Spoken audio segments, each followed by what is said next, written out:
Hi, I'm Daniel with Blood Trail TV, and welcome to part 2 of our Intro to Filming series.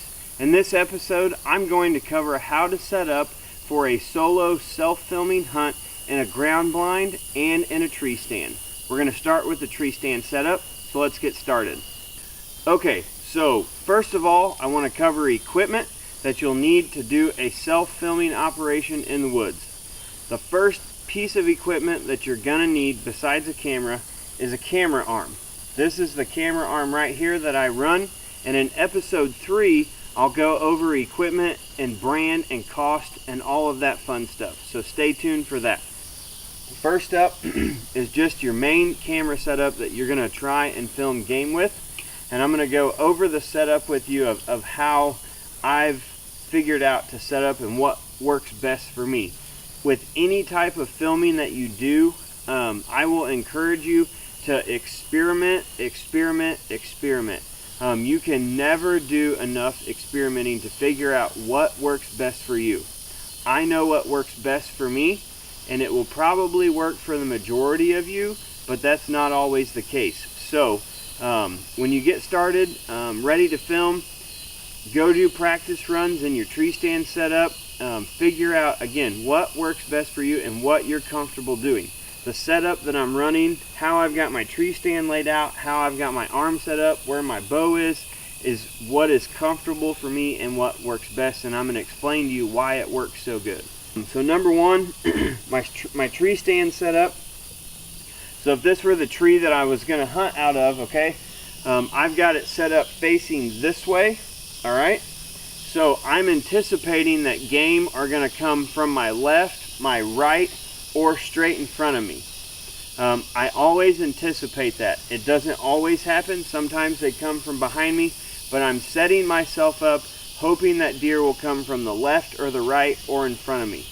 I'm really hoping that if they read the script, they're going to come from the right. The reason I set up this way is because it gives me time to, number one, operate the camera, and number two, it gives me time to grab my bow. I've got a deer target set up back here behind the camera, and we're actually going to do a walkthrough scenario here shortly, and I'm actually going to shoot an arrow, and you can actually see what I would do in the instance that a real deer were out in front of me. So I set my tree stand up like this, and I set my camera arm over here off to the right with the base of it going straight on or just slightly right.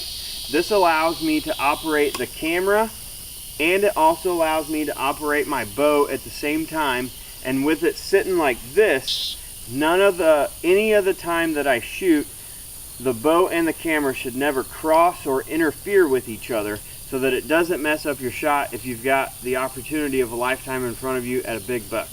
Because that's the worst thing that can happen, is you set your equipment up and you get it set up wrong, or it gets in your way, or it messes you up and you end up missing or not getting a shot, etc. And we don't want that to happen. So I've got my tree stand set up here.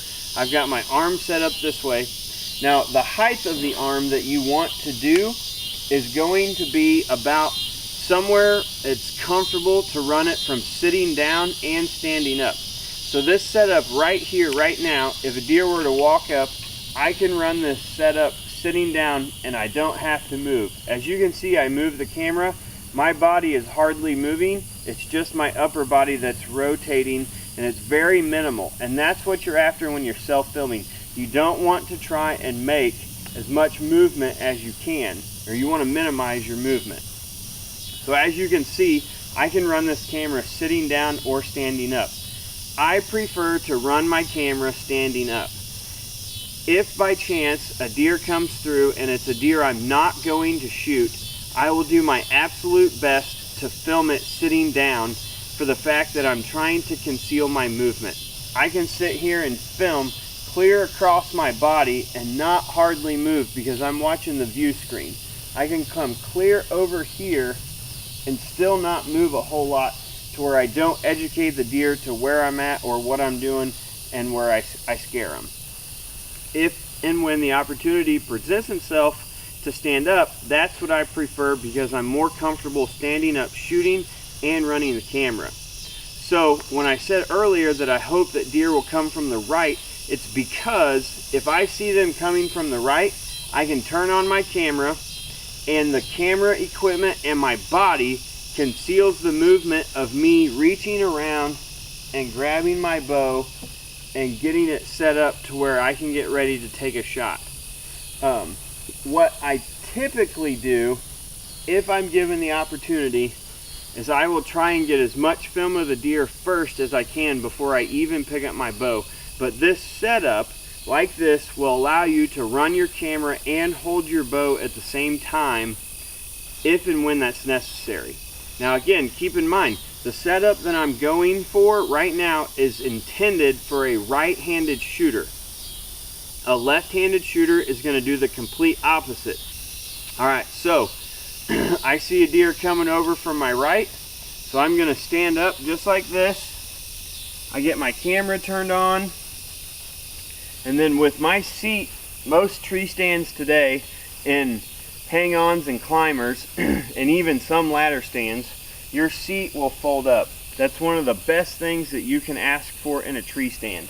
If that seat stands up, or if you're thinking about getting a new stand, make sure that's part of what you're going after when you purchase a new tree stand, because it will help you with filming. So this seat comes down, it folds up like this, and what I'm able to do is to take a step back and get back up against the tree, and now I can stand just like this and I can film my hunt like this, hardly making any movement whatsoever. I'm going to keep my body in this position, and I'm going to rotate my upper body around as I film, again keeping my movement to a minimum. That's the number one key. With this camera setup that I have my camera arm, and I have a fluid head, which we'll discuss in episode 3, that allows for really smooth movement. As you can see here, I'll give you a demonstration. I can move this really easily because I've let the tension out of the fluid head.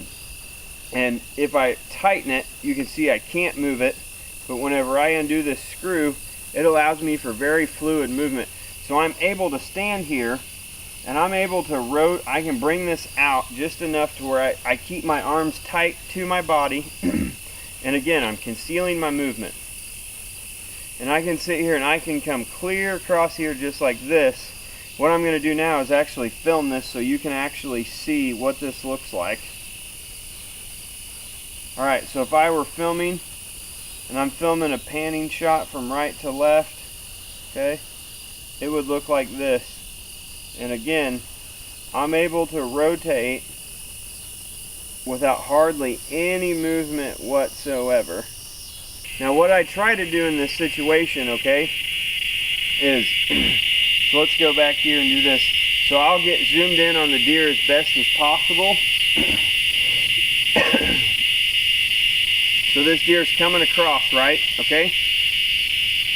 So I'm filming it as it's walking across here, like this.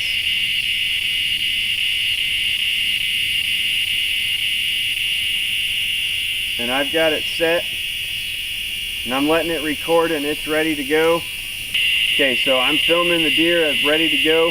So with the way that this is set up, okay, with the camera arm being on the right, the camera arm, the camera and my bow are parallel facing the game, right?